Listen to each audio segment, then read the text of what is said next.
High বন্ধুরা, চলো আজকে আরও একটা রেসিপি তৈরি করে ফেলি। আজ দুপুরে বৃষ্টি পড়ছে প্রচণ্ড। চলো ভেটকি মাছের পাতুরি বানিয়ে নিই। তো আমি এখানে 9টা পিস মতো ভেটকি মাছের পাতুরির ফিলে নিয়েছি।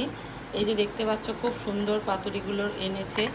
ফিলেগুলো দেখো খুব সুন্দর পিস, এগুলো এনেছি 9 পিস আছে। তো আমি তখন এটা ভিডিও করতে পারিনি, এটার মধ্যে একটা গোটা লেবু দিয়ে প্রায় 1 ঘন্টা মতো ভিজিয়ে রেখেছিলাম। এবারে ওটা শুধু লেবু আছে, নুন দিইনি, কিন্তু নুনটা পরে দেবো।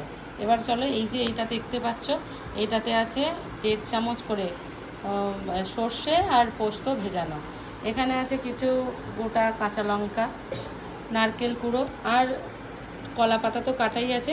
কলা পাতাটা কীভাবে ঠিক করে রাখবো সেটা তোমাদের দেখিয়ে দেবো। চলো আজকে দেখে নিই কীভাবে এই পাতুরি হবে। আগে আমি এই বাটাবাটির কেসগুলো করে নিই, বাটাবাটিগুলো করে নিই, তারপর হবে। মানে সর্ষে পোস্তটা তো বাটতেই হবে, তবে ম্যারিনেট করতে পারবো।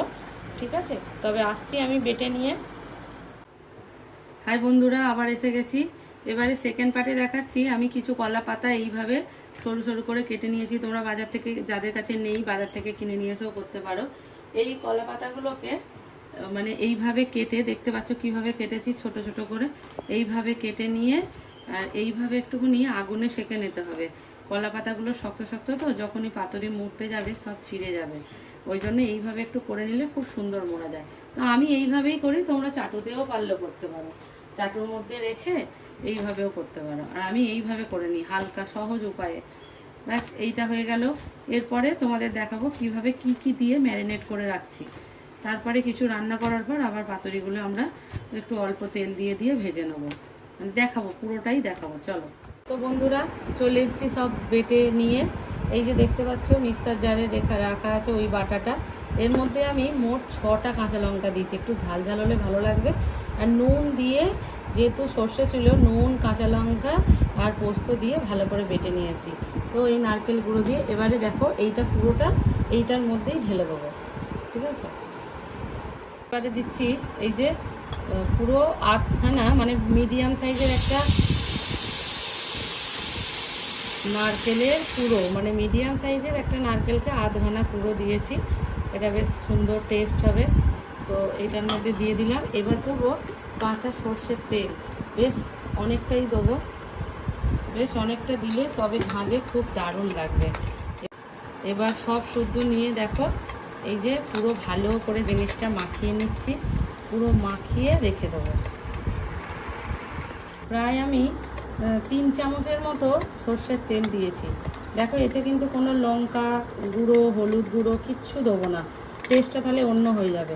এতে শুধু ওই বাটা কাঁচা লঙ্কা, কাঁচা সর্ষের তেল আর এটা দিয়ে এখন এটা থাকবে ম্যারিনেট করা। এরপরে পরের এপিসোডে আসছি যে কিভাবে হবে, মানে কিভাবে আমি ওটাকে বেঁধে আর পাতুরিটাকে করব। ঠিক আছে, তাহলে বন্ধুরা দেখিয়ে দিই। এই যে উল্টো দিকে কলা পাতাটা নিয়েছি, নিয়ে এই যে একটা মাছ দিলাম, এই যে মাছের ওপরে যে মশলাটা ছিল সেইটাই দিলাম, দিয়ে এবারে এই যে একটা গোটা আস্ত কাঁচা লঙ্কা দিয়ে দেবো।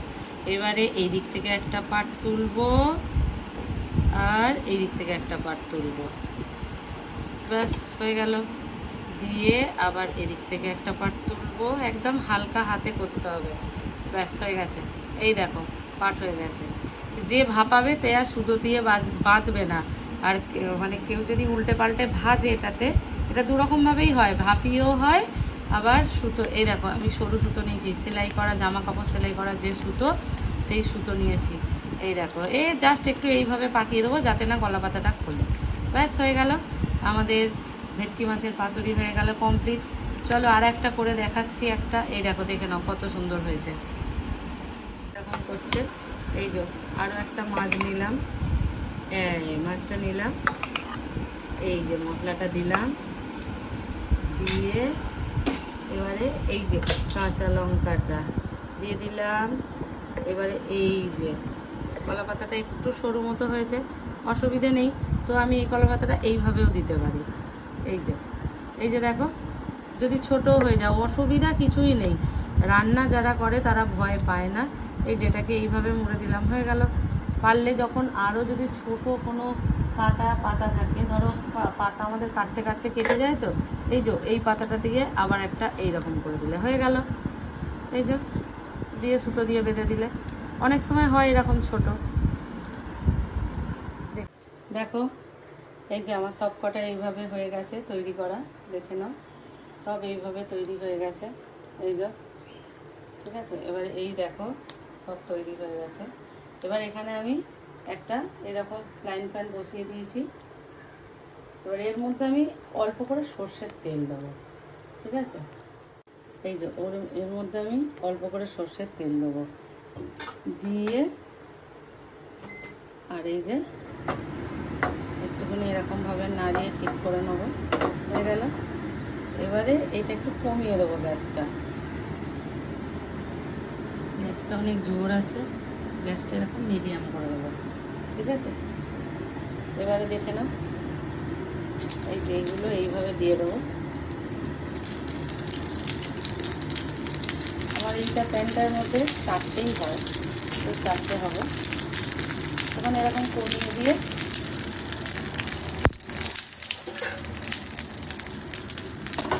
এই যে এইভাবে একটা চাপা দিয়ে দেবো, ব্যাস এটা হতে থাকবে। এখন হবে, আবার একটু পরে সেটা পাল্টে দেবো, উল্টে পাল্টে দেবো। এই যে দেখতে পাচ্ছ গ্যাসটা খুব জোরে নেই কিন্তু পুড়ে যাবে বলে, গ্যাসটা ঠিক এরা মিডিয়াম থাকবে, যাতে আস্তে আস্তে করে হবে। এই যে এটা এখন হোক, আবার দেখাচ্ছি। এই যে বন্ধুরা দেখতে পাচ্ছ এই যে পাতুরিটা আমি বসিয়েছি, দেখে নাও হচ্ছে পাতুরিটা। এই যে দেখো পাতুরিটা একটা প্যানের মধ্যে দিয়ে এইভাবে বললাম। জানো বন্ধুরা একটা কথা বলি, রেকর্ডিং করতে করতে হাত পড়ে গেছিলো মনে হয় আমার, আমি এই মানে তেল অল্প দিয়ে আর এটা বসিয়েছি, সেটা আর রেকর্ডিং হয়নি। কি বলবো বলো।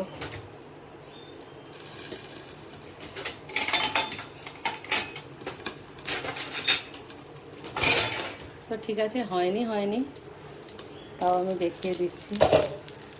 এই দেখো এইভাবে আবার একটাকে নিয়ে এইভাবে পাল্টে দিতে হবে। এই যে দেখো, এই দেখো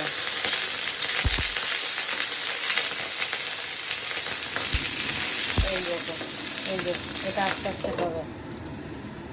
এই যে দেখো এইভাবে হচ্ছে, এখন হতে থাকবে 15-20 মিনিট। চলো বন্ধুরা, হয়ে গেছে আমার চারটে, এখন ওই পাতুরি তৈরি করা হয়ে গেছে, দেখে নাও। এই খাওয়ার সময় সুতোগুলোকে খুলে দিলেই হয়ে যাবে, দেখে নাও কত সুন্দর দেখতে হয়েছে। এই যে দেখো, আর এই যে আবার কিছুটা হচ্ছে, যে কটা বাদ ছিল এই যে এইটা হচ্ছে, দেখে নাও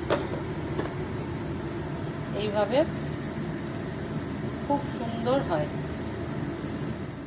দেখো বন্ধুরা, আজকে দুপুরের লাঞ্চের থালাটা, আজকে গরম গরম ভাত একদম, কাঁকরোল আলু পেঁয়াজ দিয়ে ভাজা, পেঁপে সিদ্ধ, ঢ্যাঁড়স সিদ্ধ, আর এটা হচ্ছে আলু পোস্ত, আর এটা হচ্ছে সিদ্ধ ডাল, এতে নুন চিনি আর কাঁচা তেল দেওয়া আছে। এই দেখো খুব সুন্দর লাগে, এই ডালটা যারা খেতে ভালোবাসো তারা জানো। আর এই যে স্পেশাল এই মাছের পাতুরি। তো চলো আজকে দুপুরের লাঞ্চটা করে নেওয়া যাক। তোমাদের আজকে দুপুরে কি রান্না হয়েছে আমাকে একটু কমেন্ট করে জানাবে প্লিজ। ঠিক আছে, থ্যাংক ইউ। দেখো পাতুরিটা একবার খেয়াল করে দেখো, এই দেখো মাছটা দেখো কত নরম হয়েছে, এই দেখো কত সুন্দর হয়েছে। এই যে শুকনো ভাতে আর এই একটু কাঁচা লঙ্কা দিয়ে এই যে শুকনো ভাতটা দেখো, এই দেখো কত সুন্দর লাগবে।